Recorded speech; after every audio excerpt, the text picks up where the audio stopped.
এই জোছনায় বইটা আছে, দেখেন না দোকানে একটাও পাওয়া যায় নাকি। এই বইটা আমাকে দিয়ে দেন। এটা কেমন ভদ্রতা? ধাক্কা দিলেন, একটা সরি পর্যন্ত বললেন না। এখন আমি বই কিনলাম, আপনি বলতেছেন এটা আমাকে দিয়ে দেন। সরি রাগ করবেন না, আমাকে এই বইটা দিয়ে দেন। আরে না, বই আর কলম আমি কাউকে দেই না, সরি। বই আর কলম দেন না মানে? দিলে সমস্যা কি? হ্যালো, কে বলছেন? আমাকে আপনি চিনবেন না। চিনবো না তাহলে ফোন দিছেন কেন? একটা সারপ্রাইজ দিব ভাবছিলাম। কিসের সারপ্রাইজ? কে আপনি বলেন তো? আপনি আমাকে চিনবেন না। অচেনা মানুষের থেকে আমি সারপ্রাইজ কেন নিব? হুর মিয়া, সে কখন থেকে মজা নিচ্ছেন? বললে বলেন, না বললে ফোনটা কাটেন। ওই দিন যে ছেলেটাকে ধাক্কা দিলেন, সরি পর্যন্ত বললেন না, সেই ছেলেটা আমি। আপনি আমার নাম্বার পেলেন কোথা থেকে? আমাকে ফোনই বা কেন দিলেন? ভাবছিলাম আপনাকে বইটা দিব।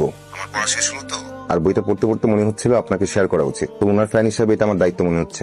সত্যি? কোথায় আসবো বলেন? আপনাকে আসতে হবে না। আপনার যদি আপত্তি না থাকে তাহলে আপনার ঠিকানাটা দেন, আমি নিজে আসবো। দরকার তো আমার, আপনি কেন আসবেন? আজকাল তো মেয়েরা বই পড়ে না, সেখানে আপনি একজন ক্রেজি পাঠিকা, আপনার জন্য এতটুকু করাই যায়। ঠিক আছে। বইটা দিচ্ছি দুইটা শর্তে। শর্ত? বইটা পড়ে ফেরত দিতে হবে, বইটা পড়ে আমাকে রিভিউ জানাতে হবে। ওকে ডান। আমি আসি। প্রথমবার এসেছেন, এক কাপ চা অন্তত খেয়ে যান। কোনো দিন।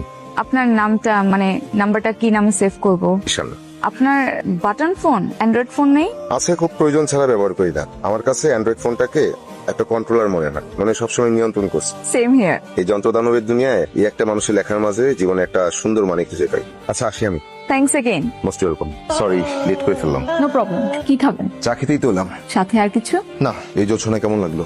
এক কথায় অসাধারণ। স্যারের লেখা আমাকে সবসময় মুগ্ধ করে। তার লেখায় সহজ সরল ভাবে জীবনযাপনের যে ব্যাখ্যা, তা আমাকে সবসময় টানে।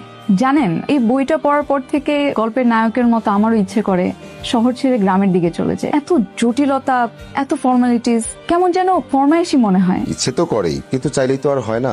আমাকে পাহাড় টানে, সমুদ্র ডাকে, মানুষের পাশে থেকে জীবনটা দেখতে ইচ্ছে করে। আজকাল বন্ধুদের আড্ডা, ক্লাস, উৎসব, কনসার্ট সব ফোনের মধ্যে আটকে গেছে। মা ছেলেকে দেখছে না, ছোট বোন তার ভাইকে দেখছে না, সবাই ফেসবুকের মধ্যে বন্দী। আমার মনে হয় কি, মাথা নিচু করে থাকতে থাকতে একটা নতমুখী জাতি তৈরি হচ্ছে পৃথিবীতে। এসব আমার ভালো লাগে না। মাঝে মাঝে মনে হয় যে সবকিছু ছেড়ে ছুড়ে কোথাও চলে যাই। আপনি তো ছেলে মানুষ, চাইলেই বেরিয়ে পড়তে পারেন। তা হয়তো পারি, কিন্তু আয়োজন করতে করতেই তো জীবনটা কেটে যাচ্ছে। তাছাড়া পরিবারের প্রতি পিছুটান তো থাকেই। আমার কি মনে হয় জানেন, যুগে সিদ্ধার্থ জন্মালে গৃহতে গিয়ে কখনোই গৌতম বুদ্ধ হতে পারতেন না। দামি দামি ফোন আর নানা রকম ফিচারের মধ্যে ডুবে থাকতেন। আমি যখন রাতে শহরে হাঁটতে বের হই, তখন দেখি কত কত মানুষ রাস্তার পাশে শুয়ে আছে, ঘুমাচ্ছে। তাদের স্বপ্নের চাপ নাই, তাদের কোনো দুশ্চিন্তা নাই, ফোনের আলোয় তাদের ঘুমও নষ্ট হচ্ছে না। আর এদিকে দেখেন, এত আলোর মধ্যে, এত চাকচিক্যের মধ্যে থেকেও অনেকে শান্তিতে নাই।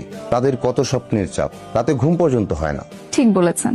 এই ফোন, যান্ত্রিক সভ্যতা, তথ্য প্রযুক্তির চরম উন্নতির যুগে মানুষগুলো কেমন যেন আবেগ অনুভূতিহীন হয়ে